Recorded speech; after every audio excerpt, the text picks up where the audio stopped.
sobre uma pesquisa eleitoral que coloca Bolsonaro. Flávio Bolsonaro fez a vantagem cair de 12 para 4 pontos na pesquisa Atlas Intel. Segundo o levantamento, o chefe do executivo teria hoje 49,2% das intenções de voto contra 44,9% do senador. Na última pesquisa sobre o segundo turno do mesmo instituto, em dezembro, Lula liderava por 53% a 41%. O levantamento também testou cenários com Tarcísio de Freitas e Michele Bolsonaro, onde ambos receberam resultados praticamente idênticos, 49,1% para Lula contra 45,5% para o governador e 45% para a ex-primeira-dama. Outros nomes, como Ronaldo Caiado, Romeu Zema e Ratinho Júnior, registraram 39% das intenções de voto. Apesar do bom desempenho dos candidatos de oposição, no segundo turno, Lula aparece com 48% em todos os cenários de primeiro turno testados, bem próximo da maioria simples necessária para vencer a eleição já na primeira volta. Renan Santos, do Partido Missão, também se destacou, chegando a marcar quase 4 pontos em um dos cenários. O otimismo, porém, se mantém com Flávio Bolsonaro, que, com o desempenho na pesquisa, pode ajudar a consolidar o apoio do centro e da direita em torno de seu nome. Deixa eu já chamar o Diego Tavares para abrir a rodada de comentários a respeito dessa pesquisa colocada, Diego, que foi bem recebida por Flávio na comparação com as pesquisas anteriores. Ele está numa linha ascendente, crescendo na comparação com as pesquisas anteriores e, nesse cenário, inclusive, até melhor do que Tarcísio de Freitas. Boa noite, bem-vindo. Muito obrigado, Nelson Kobayashi. Boa noite a você, boa noite ao Musa, ao Mota e a todos que nos acompanham e mais essa noite aqui nos Pingos nos Is. Kobayashi, eu acho que essa pesquisa foi muito boa para 2 dos pré-candidatos à presidência da República, principalmente. Você já falou, evidentemente, Flávio Bolsonaro, que evidentemente teve um tracionamento de sua pré-campanha. O nome de Flávio Bolsonaro está realmente ganhando musculatura a despeito da penumbra que existe sobre a possibilidade de que ele recue, já vista que ainda está vaga a sua posição como pré-candidato ao Senado também no Rio de Janeiro, porque Carlos Bolsonaro não ocupou a vaga que seria de Flávio, migrou para Santa Catarina para lançar ali a sua candidatura.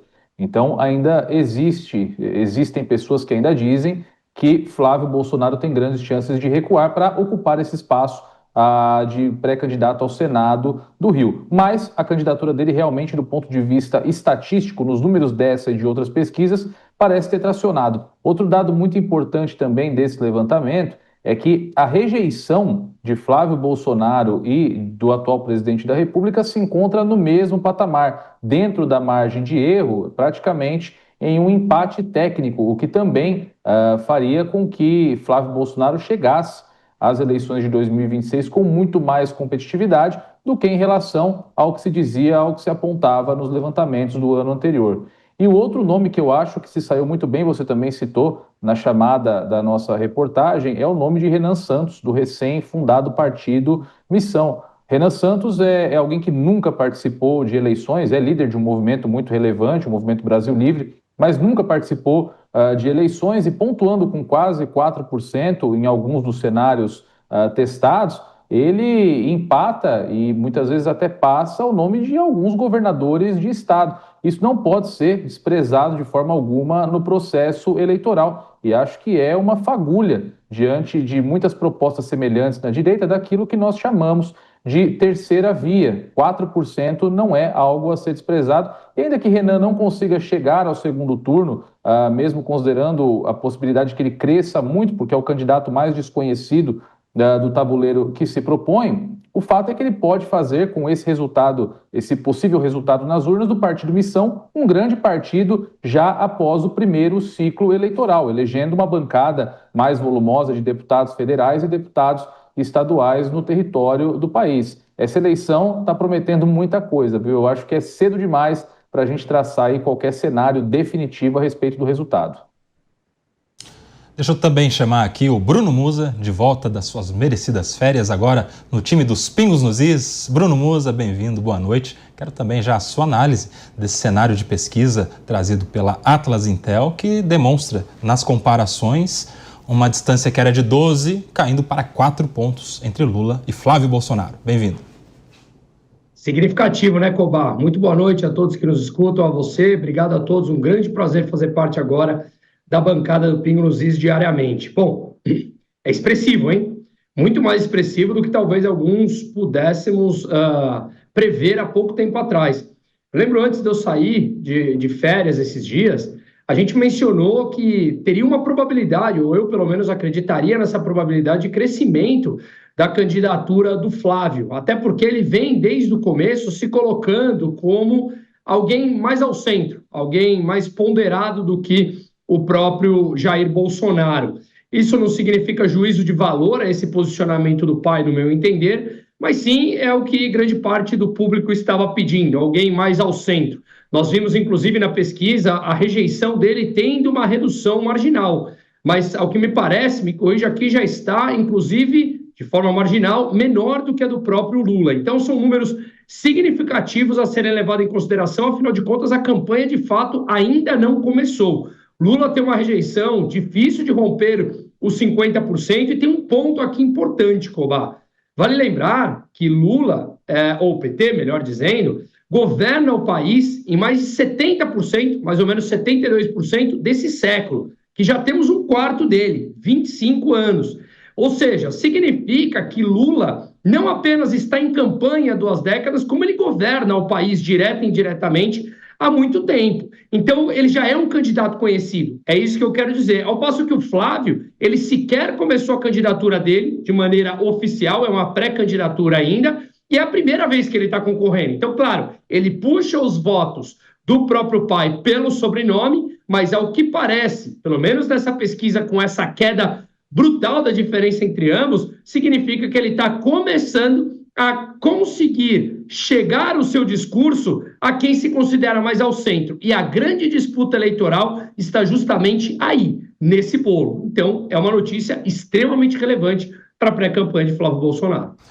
Conosco também o Roberto Mota, diretamente ao vivo do Rio de Janeiro, para analisar essa situação de Flávio.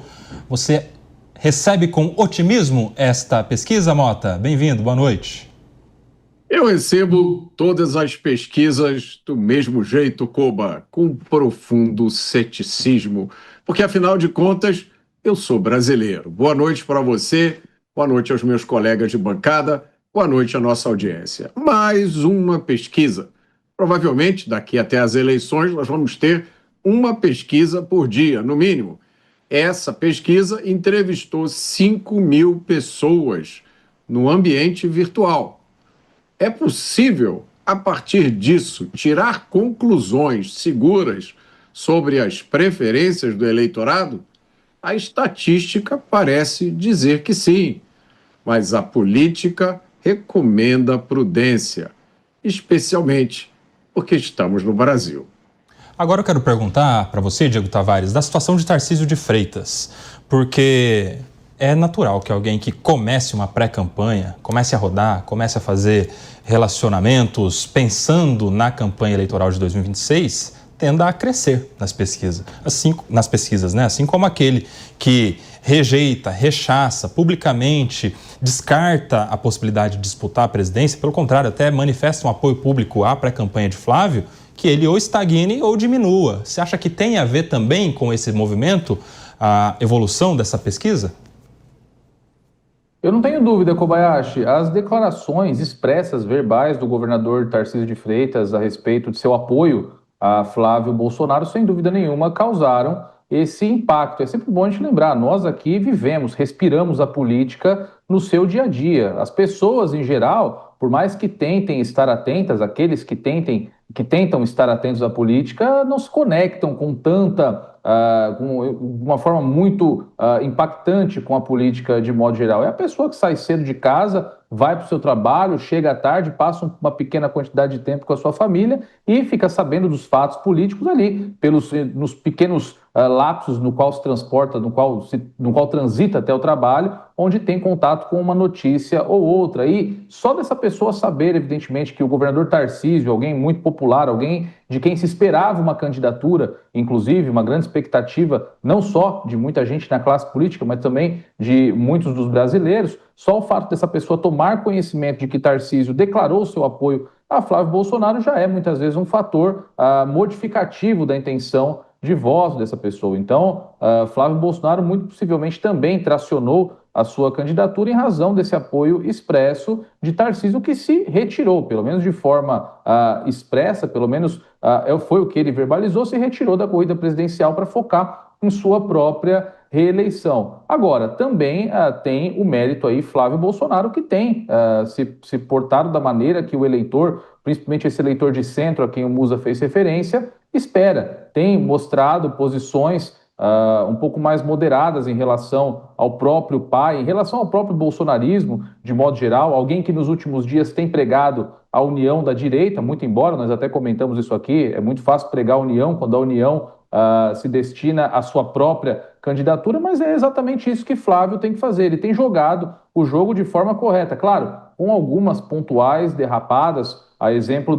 das declarações desnecessárias a respeito da concessão de espaços em ministérios para familiares, como o Ministério das Relações Internacionais para Eduardo Bolsonaro, a chefia da Casa Civil para o seu pai, Jair Bolsonaro, enfim, declarações que nesse ponto não agregam muito a essa dura missão que Flávio Bolsonaro tem, que é chegar com competitividade a 2026. Mas esse trabalho também de pré-campanha, todas as conversas, reuniões e próprias iniciativas pré-eleitorais de Flávio Bolsonaro também colaboram para que essa candidatura tracione ou não tracione. O fato é, Flávio Bolsonaro, como pré-candidato, tracionou. É o candidato da direita e muito possivelmente o candidato da direita que estará no segundo turno lá em outubro, quando as urnas forem abertas. O fato é que ele tem que manter esse ritmo agora e, de fato, conquistar o eleitorado de centro, que, como nós sempre temos o costume de dizer aqui, é o eleitorado que define essas eleições. E do outro lado, Musa, quero só avaliação também da situação do presidente Lula, né, que disputaria e ganhando, segundo essa pesquisa, de todos os demais em cenários de segundo turno. Ontem a gente trouxe aqui nos Pingos nos Is uma manifestação do ministro Fernando Haddad dizendo que ele acredita que os aspectos econômicos não vão influenciar a ponto de fazer alguém ganhar ou perder uma eleição. Ele acredita que combate à corrupção, pauta de segurança pública é que serão determinantes nesse ano de 2026. Como você vê a situação do presidente com essas pautas na eleição que se aproxima? Veja, Cobá, eu acho que é importante mencionar, eu assim como o Mota, vejo com bastante ceticismo todas as pesquisas, isso de um lado ou de outro, justamente porque eu acredito que é razoavelmente simples você adquirir a resposta que você quiser. Ou, depende do lugar que você vai, a forma como você pergunta, a entonação com a qual você faz. Vale lembrar que mais de 54% dos brasileiros, de acordo com uma pesquisa, que também pode ser questionada, mas isso eu acho que é fácil da gente olhar nas ruas, não são brasileiros militantes ou profundo conhecedores da política. Então, essas pessoas muitas vezes se sentem intimidadas em falar que votam em A ou B, ainda mais num cenário de polarização. Se você induz uma pergunta e coloca primeiro nome ou último nome, isso vai fazer diferença para aqueles que não são, digamos, militantes dentro da própria política. Então, eu vejo bastante com ceticismo e vale lembrar quem são os contratantes de cada uma daquelas pesquisas. De novo, não quero induzir a A ou B, mas a gente tem que olhar com determinado cuidado todas essas pesquisas, mesmo até para indicar uma determinada tendência. Mas, olhando no campo, digamos, mais filosófico da coisa, como eu falei, o Lula ele está eternamente em campanha, ao passo que o Flávio é a primeira vez. Então, eu vejo essa própria vantagem de crescimento do Flávio em um país onde se parece um tanto quanto cansado de um mesmo movimento. E aí entra a resposta à sua pergunta de agora, Cobá. Eu vejo o Lula numa situação que ele precisa, ao menos, acender a luz amarela dele. Essa parte da situação econômica que o Haddad mencionou, de fato, nas pesquisas, no dia a dia, a gente vê que a grande preocupação do brasileiro está na violência, mas também está no custo do supermercado. Você entra no supermercado, todo mundo aqui sabe, com 2, 3 sacolinhas, você deixa R$500.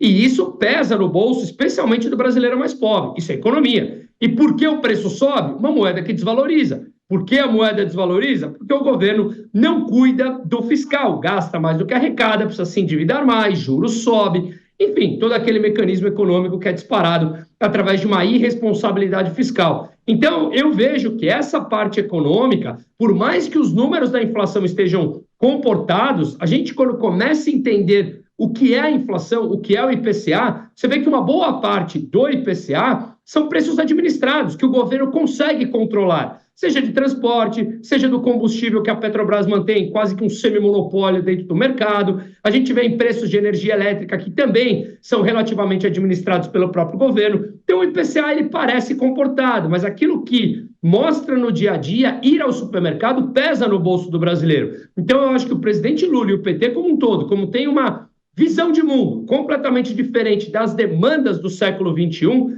eu acho que ele tem um desafio bastante grande, ainda mais numa idade avançada que ele tem, e com uma crise que se avizinha, como a própria Simone Tebet falou em 2027. Ô Mota, e o que o Flávio precisaria fazer para diminuir ainda mais essa distância e para se projetar ainda mais para o eleitorado? Qual seria a estratégia? Por que caminho ele deveria seguir?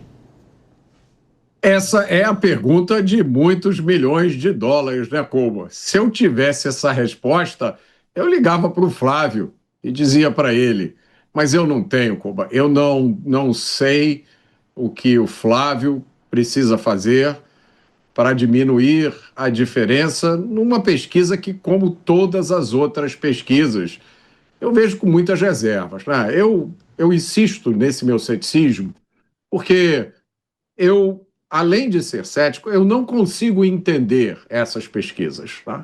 Eu já tive uma passagem pela política, já tive a oportunidade de ver várias pesquisas e realmente eu não consigo ver muita lógica nessas pesquisas. E nessa pesquisa em particular, eu posso até dar alguns exemplos, mas sempre dizendo aqui, né? Fazer um disclaimer, eu não sou especialista em pesquisas. Então eu estou lendo isso aqui como se fosse um leigo, uma pessoa que quer entender. A primeira pergunta do relatório da pesquisa é, olha só, se as eleições, a pergunta é, se as eleições presidenciais fossem acontecer nesse próximo domingo e os candidatos fossem os mesmos de 2022, em quem você votaria? Qual é o objetivo de uma pergunta como essa? Porque os candidatos não são os mesmos de 2022. Eu fico me perguntando, né? Bom, um objetivo pode ser fazer com que a pessoa se lembre da disputa de 2022 e se coloque naquela mentalidade. Aí vem a primeira pergunta, primeiro cenário. Tem lá o candidato do governo federal, Flávio Bolsonaro, Tarcísio de Freitas.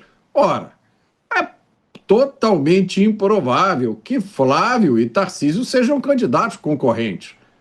A chance disso acontecer é zero. Então, qual é o objetivo de pesquisar esse cenário? Vocês estão entendendo aqui onde é que eu quero chegar? Sim, por que essas perguntas?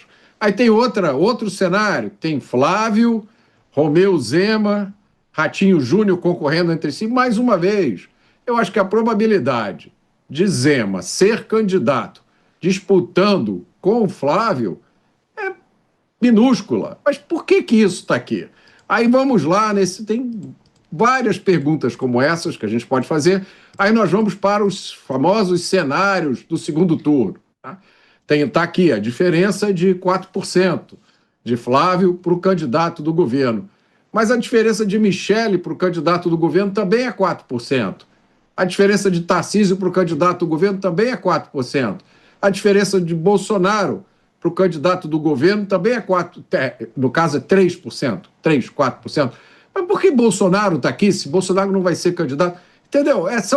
Você pega uma pergunta, uma pesquisa como essa, e, de novo, sem sugerir falta de profissionalismo, ou sem fazer qualquer sugestão ruim aqui quanto à realização das pesquisas. Mas você pode pegar uma pesquisa como essa e imaginar facilmente perguntas completamente diferentes, uma ordem completamente diferente. Mais uma vez, eu lembro de uma pesquisa que foi feita há poucos dias e que perguntaram à população: você acha que Jair errou ao indicar Flávio? Mas por que não fizeram a pergunta de um jeito diferente? Por que a pergunta não foi: você acha que o Jair acertou ao indicar Flávio?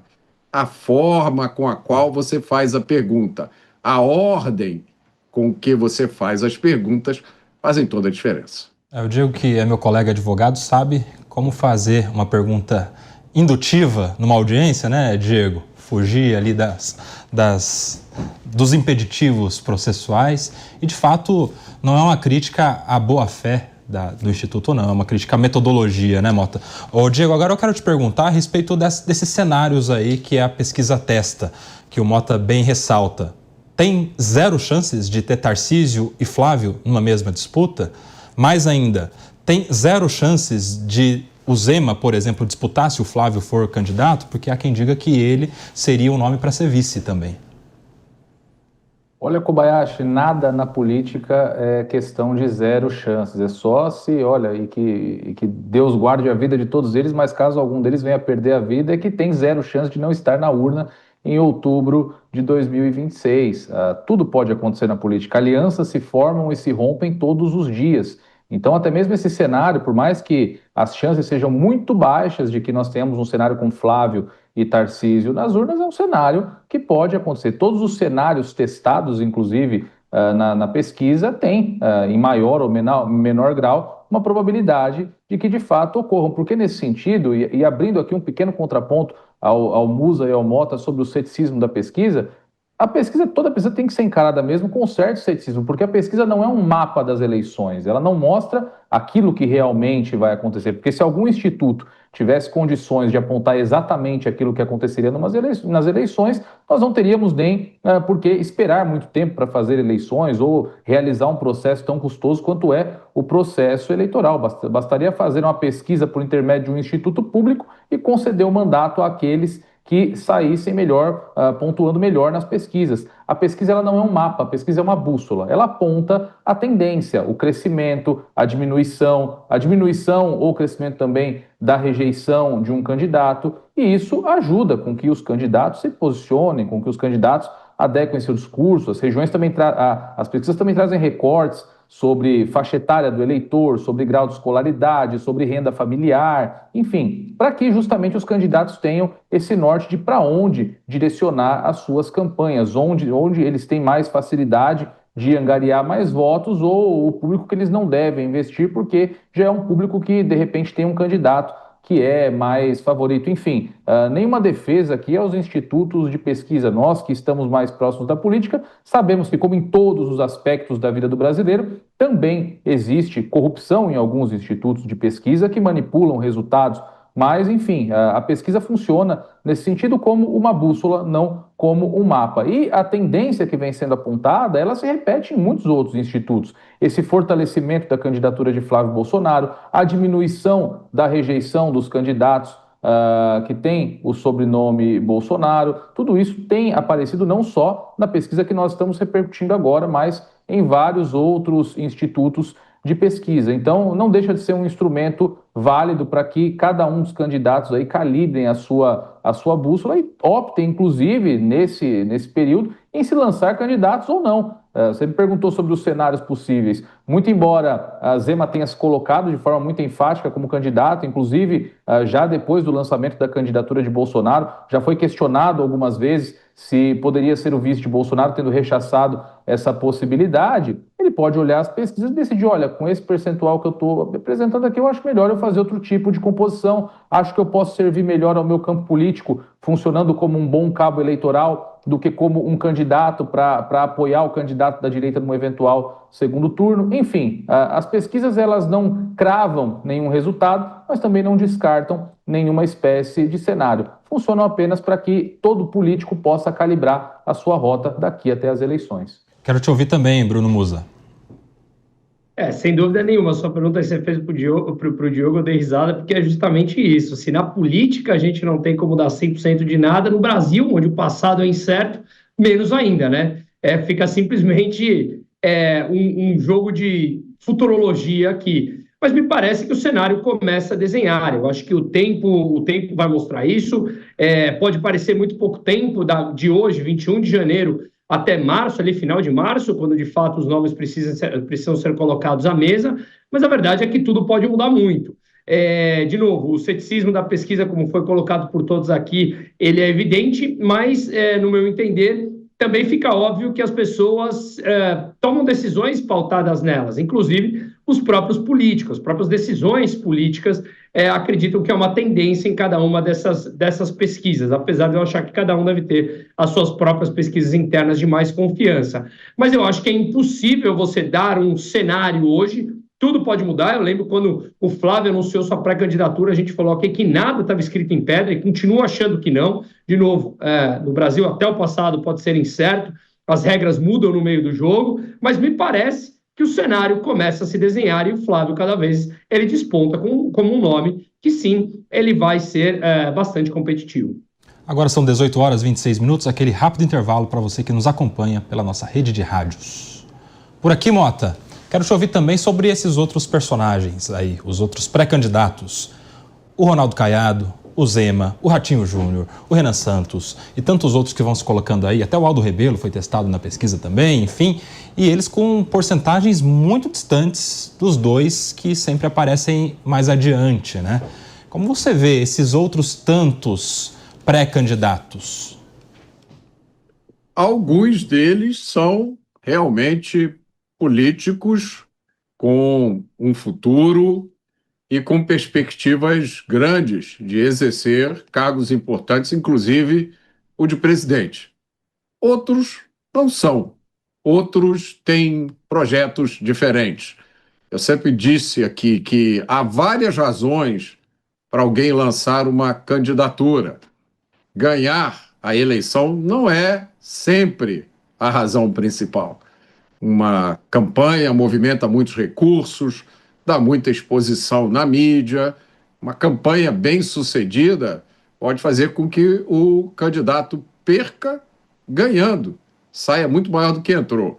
Mas, de novo, essa pesquisa tem muitas coisas que não fazem sentido. Eu faço questão de citar mais uma delas, que, pelo que eu vi, não saiu em nenhum lugar da mídia, Cuba. Essa pesquisa tem cenários de primeiro turno em que o atual ministro da Fazenda ganha no primeiro turno. Ele ganha de Flávio Bolsonaro e ele ganha de Tarcísio de Freitas. O que me parece uma coisa extremamente implausível. E, olha, aqui não entra nenhum julgamento de mérito. A minha observação é pautada apenas na realidade que eu vejo nas ruas. Essa questão também, Diego. O próprio Fernando Haddad sendo testado aí nas pesquisas, nessa pesquisa em específico também, tem chance do presidente Lula não disputar a eleição e passar a bola para o ministro da Fazenda? Olha, Koba, considerando a rejeição crescente que o Lula tinha no ano passado eu até acreditava que sim, que Lula, com uma rejeição muito alta, optaria por deixar a vida pública após uma vitória do que se lançar a um quarto mandato e encerrar a sua carreira com uma derrota nas urnas. Hoje eu acho muito improvável que isso ocorra somente, novamente, e que Deus guarde também a saúde do atual presidente da República, mas por se tratar de um senhor com 80 anos, caso algo com sua saúde o impeça de ser candidato, esse cenário seria plausível. Agora, em qualquer outra hipótese, eu acho que Lula realmente deve manter a sua candidatura a uma reeleição, até porque, a despeito desse cenário, que eu também não acho um cenário crível, um cenário no qual o Haddad tem algum favoritismo nesse tabuleiro eleitoral à presidência da República, somente nessa hipótese eu acho que considerando essa impossibilidade, é que Lula de fato se mostra candidato porque a esquerda depende dele. Não existe mais o PT sem o Lula, não existe a esquerda brasileira sem o Lula. É muito diferente do cenário que nós temos na direita, que, como nós sempre repercutimos aqui, tem uma pluralidade de candidatos, tem opções, algumas mais competitivas, outras menos competitivas, mas tem um celeiro muito grande de lideranças, ainda que não no grau ideal, mas promove uma certa parcela de renovação política e de gestação de novos quadros políticos. Na esquerda, não. O que nós observamos no processo histórico é que toda liderança que ameaçou fazer sombra ao PT, alguma liderança política que ameaçou fazer sombra ao PT, foi eliminada pelo próprio PT para que o Partido dos Trabalhadores mantivesse a sua hegemonia. E isso agora está cobrando seu preço. Lula, aos seus 80 anos, é obrigado a se lançar candidato para que a esquerda tenha uma expectativa de futuro. Está também pescando nos estados lideranças já envelhecidas, lideranças já de muitos anos, que passaram por muitos cargos públicos. Ontem, inclusive, nós repercutimos a questão da Gleisi Hoffmann, que Lula pediu que ela se lançasse ao Senado no Paraná também por falta de quadros. Então, o Partido dos Trabalhadores tem buscado articular os seus nomes, os poucos nomes que tem, para ocupar os muitos espaços que se apresentam nessas eleições. Então, há um problema a respeito da renovação no campo da esquerda. E, sem dúvida nenhuma, isso força uma candidatura de Lula, ressalvadas as hipóteses aí da saúde do presidente não permitir que isso ocorra.